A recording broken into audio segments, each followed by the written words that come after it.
Hello viewers, I Aniket Sharma welcome you all on today's topic of group insolvency. Today's session is part of multi-video lecture series which Insolvency and Bankruptcy Board of India has come up in partnership with Indira Gandhi National Open University for better understanding on the various provisions as laid down in Insolvency and Bankruptcy Code 2016. So today we have with us Mr. Rajesh Tiwari, General Manager Namaskar, IBBI. namaskar. Welcome, sir. Welcome. Thank you. So today we'll cover the various provisions of group insolvency, and we have divided the session into two parts. Sir will take the first part and sir will discuss the definition of group, what do we understand from group insolvency, why do we need group insolvency, and what are the issues and challenges that we face while implementation of group insolvency in Indian regime, and what are the provisions, existing provisions in Indian regime as regards to group insolvency. So without any further ado, I welcome sir to today's session. Thank you. And request him to take the presentation forward.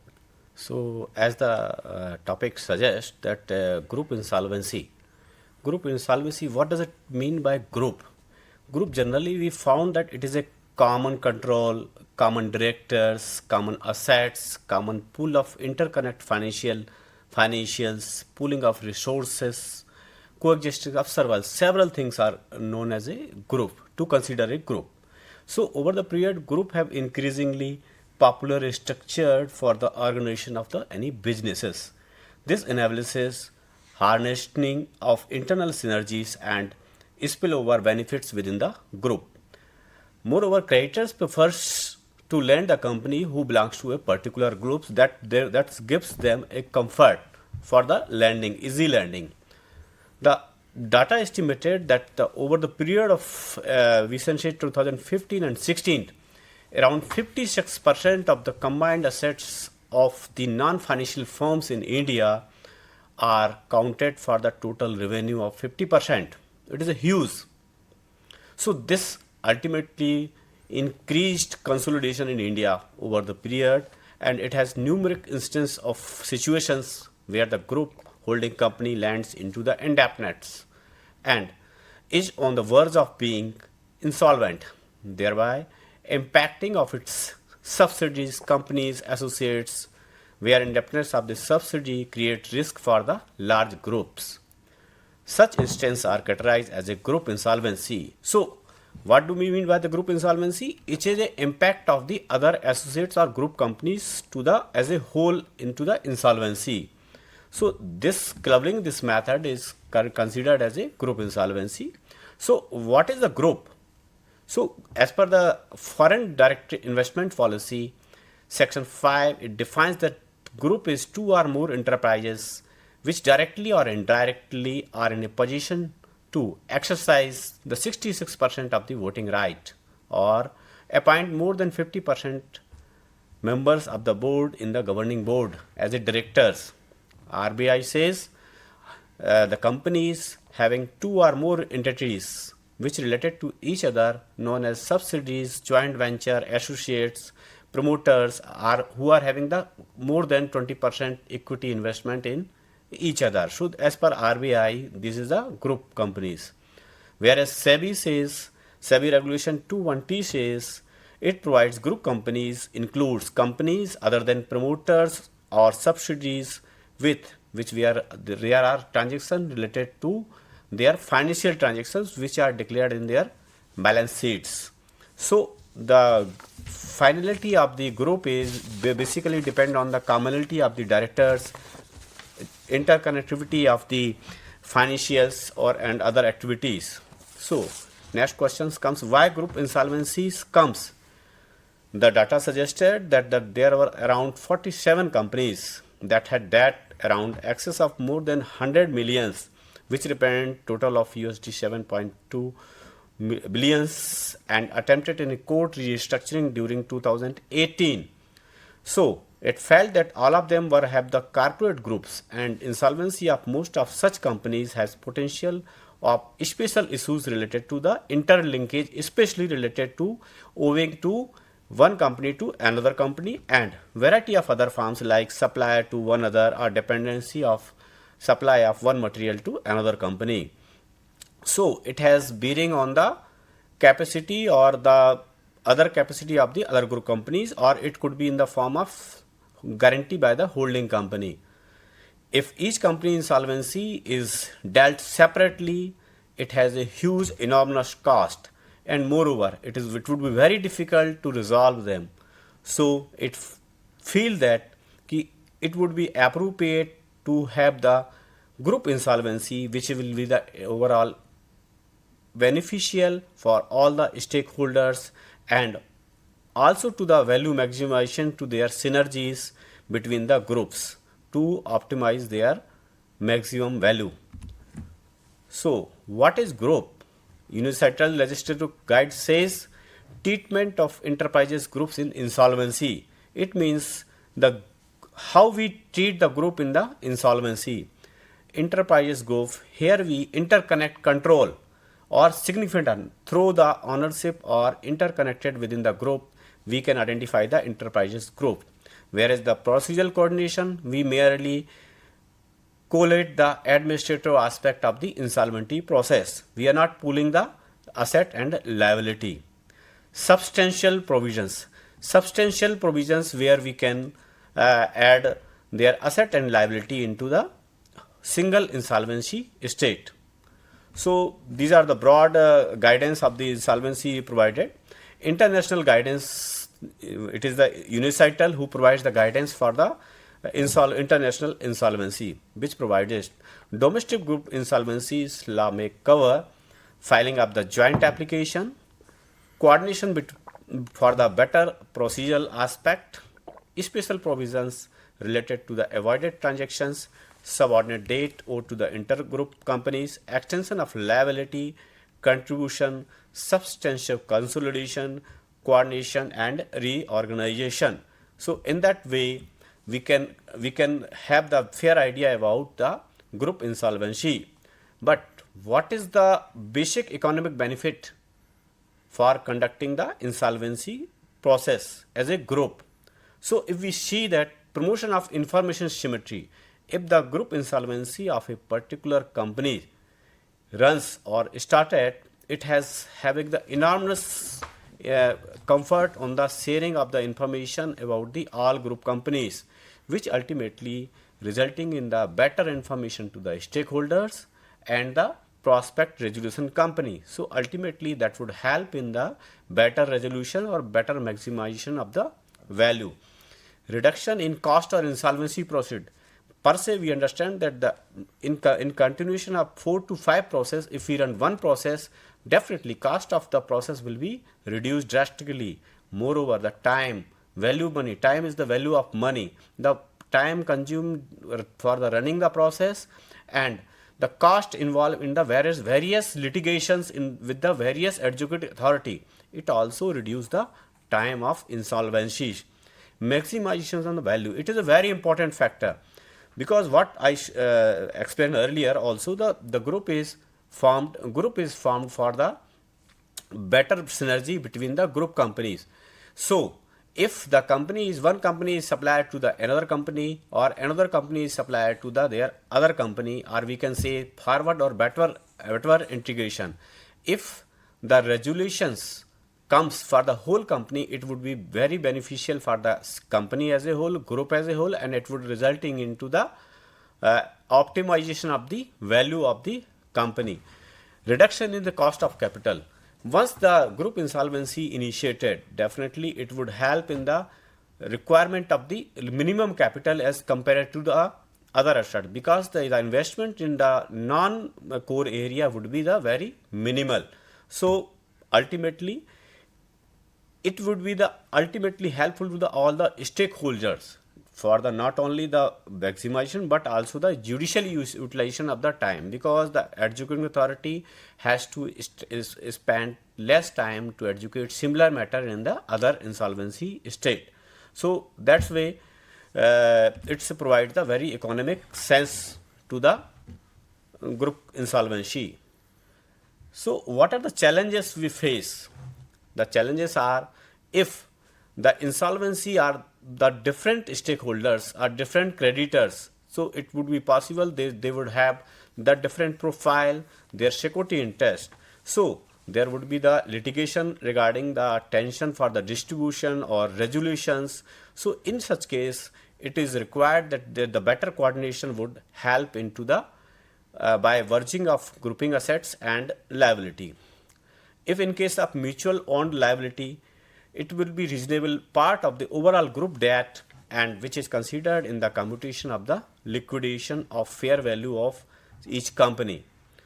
To the extent of sale of business in diversified group, if someone has the one line of activity and another has a second line of activity, in such case appointment of various professionals for various activity would lead to the cost effectiveness. So it would reduce the cost also. In case of multiple conglomerates, there might be coordination problem between the foreign representative and the internal representative. So that would also help in the take a custody and control of the assets, which will be difficult in another scenario such as cross-border initiative. So that's why there are so many challenges, but to reduce these challenges, it would be very helpful to get these things in order. So the group insolvency is scenario in India. In the present framework, there is no specific provision in the Insolvency Bankruptcy Board of India regarding the group insolvency. However, it is being dealt with the section 62 and 63 of the code, which provides insolvency proceedings of a debtor company and its guarantor would be dealt with the same executing authority.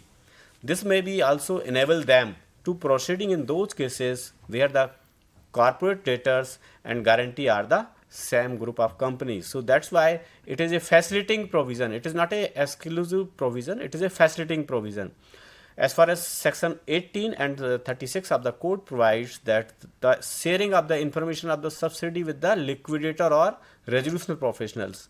That way they will take the control of the company and they will initiate the further proceedings. So that would also help.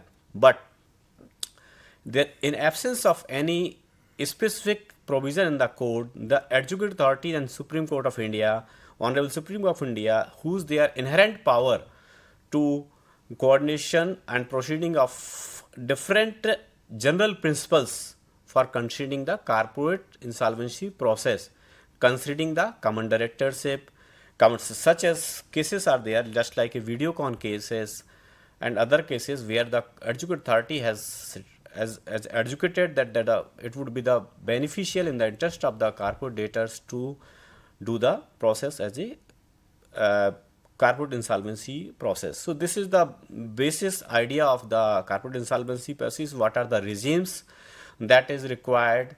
So now I request my colleague Aniket to brief about the what are the international practices in this, and what are the recommendations of the committee, and what are the facts of the different case studies, so to make our viewers about the concept of the corporate data more clarity. So over to Aniket, please. Thank you so much, sir. Thank you for putting insights on the topic of group insolvency. Now we'll have a look at the international experiences of international which are available in international jurisprudence. So first we'll have a look at the example of European Union. So European Union already have a set of regulations to deal with the group insolvency, of group enterprises, which they came out in 2017 and provided a mechanism for dealing with the insolvency of group enterprises. The European Union regulations deal with the companies which fall within the European Union. The regulations as laid down by the European Union provides for a procedural rules on the coordination of the insolvency proceedings of members of a group of companies for the purpose of ensuring efficiency or coordination while respecting the principle of separate legal personality. So European Union, being the pioneer in the field of group insolvency, has already have a set of regulations. Now we'll have a look at the provisions which are available in the USA. In USA, no such provision for substantive consolidation of the CIRP of the insolvency process of group enterprises is available. However, development of case laws has empowered US courts to treat affiliated debtors as a single entity and thereby collapsing the affiliates into one pool of assets with their respective claims being paid out of its single pool. So however, this consolidation ignores the separate existence of each corporate affiliate and cancels all intercorporate contracts and claims. Courts, however, may also permit joint administration, which is in the nature of procedural coordination of two or more proceedings. So, in USA, though we do not have a set of provisions for substantive consolidation, but courts have taken the liberties of liberties of development of case laws and allowed the consolidation of various CIRPs. So now we'll have a look at the jurisprudence which is available in India. So much like United States of India, much like United States of America, in India also we do not have specific provisions to deal with the matter of group insolvency. And again, much like US, our courts have also taken liberty and learnings from the case laws and allowed consolidations of various CIRPs. For example, in the matter of Venugopal Dhut versus State Bank of India, which is a very famous case of Videocon Group, where 15 of the Videocon Group companies were subject to insolvency resolution process simultaneously. The principal bench of National Company Law Tribunal ordered all the matters regarding the insolvency resolution process of these companies to be dealt with same bench of NCLT for the purpose of avoiding conflicting orders and facilitating the hearing of these matters. The basis of the decision of NCLT deciding to go for group insolvency in the Videocon matter depend upon the various aspects. Some of these aspects are existence of common control, existence of common directors, interdependence of businesses, interlacing of finance, and coexistence of debts for survival, pooling of resources, etc. In another case of Edelweiss ARC versus Sachet Infra Private Limited, which was in the CRP of Edel Landmarks Limited, NCLT again held that group insolvency proceedings were required to be initiated against 5 companies that were working as a joint consortium to develop a residential plotted colony. And to enable successful development of this colony, the AA ordered the simultaneous CIRP should continue against them under the guidance of same resolution professional who should run the process so that they are completed in one go by initiating a consolidated resolution plan for total development.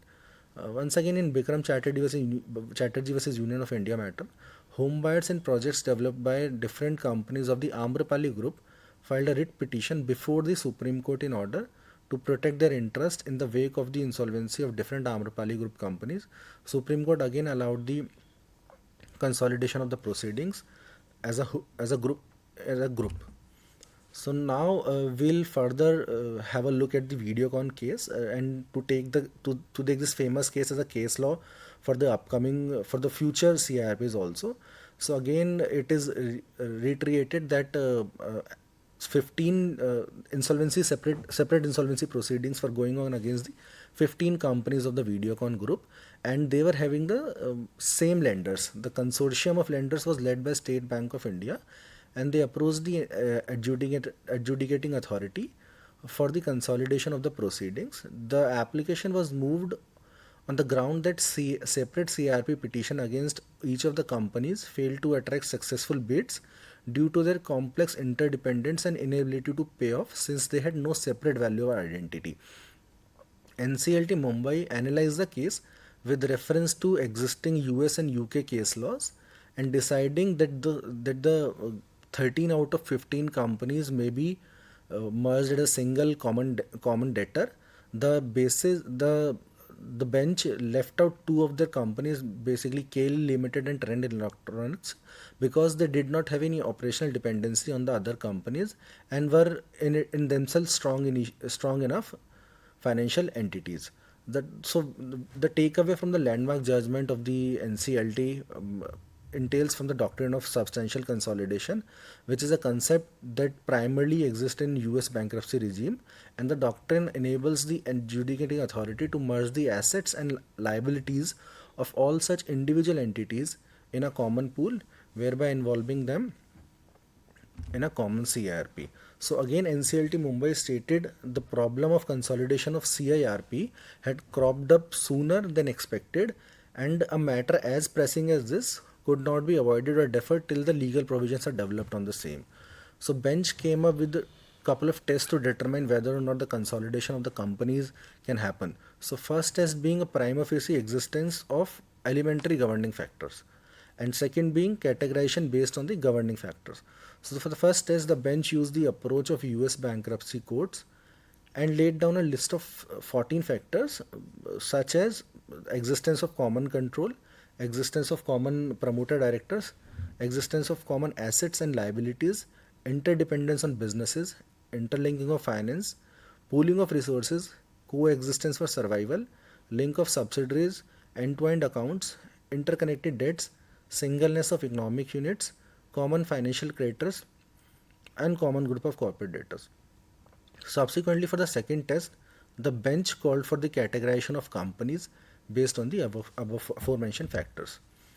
So, the first category consisted of companies whose assets and liabilities were so interlinked that their segregation would result in little or no maximization of asset value, whereas the second category would comprise of companies whose asset liability intermingling, when segregated, would still provide for viable, profitable restructuring proposals. So, using that couple of tests, the bench ordered for the consolidation of 13 out of 15 companies and left the remaining two because they fell in the second category. So, taking into account various case laws and development of jurisprudence on the topic of group insolvency, and recognizing the fact that there is a growing need for holistic framework for group insolvency, Insolvency and Bankruptcy Board of India, in exercise of its power conferred under Section 197 of the Code, constituted a working group on group insolvency in 2019. The working group was tasked to submit a report recommending a comprehensive regulatory framework to facilitate insolvency resolution process of group enterprises. To fulfill its task, the working group consulted with various stakeholders and experts on the topic and examined relevant legal and regulatory practices and principles, as well as both global and domestic market practices. So, based on this, the working group on group insolvency submitted its report recommending a framework to facilitate the insolvency resolution process and liquidation process of corporate debtors in a group. So now we'll have a look at the recommendations as recommended by the working group. The working group recommended that we need a framework to facilitate the insolvency process and liquidation process of companies belonging to a group. The framework may be enabling and may be voluntarily used by relevant stakeholders of the company. Only provisions related to communication, cooperation, and information sharing may be made mandatory. The working group further recommended the implementation of the framework on group insolvency to be implemented in two phases. First phase may facilitate the introduction or of procedural coordination of only domestic companies in groups and rules against the perverse behavior, with the cross-border group insolvency and substantive consolidation coming at a later stage. A corporate group may include holding, subsidiary, and associate companies as defined under the Companies Act 2013. The working group also recommended for extensive capacity building of insolvency professionals, various creditors, and stakeholders, and also made the emphasis upon development of infrastructure of AAs for providing better coordination and communication within the benches. Thank you so much.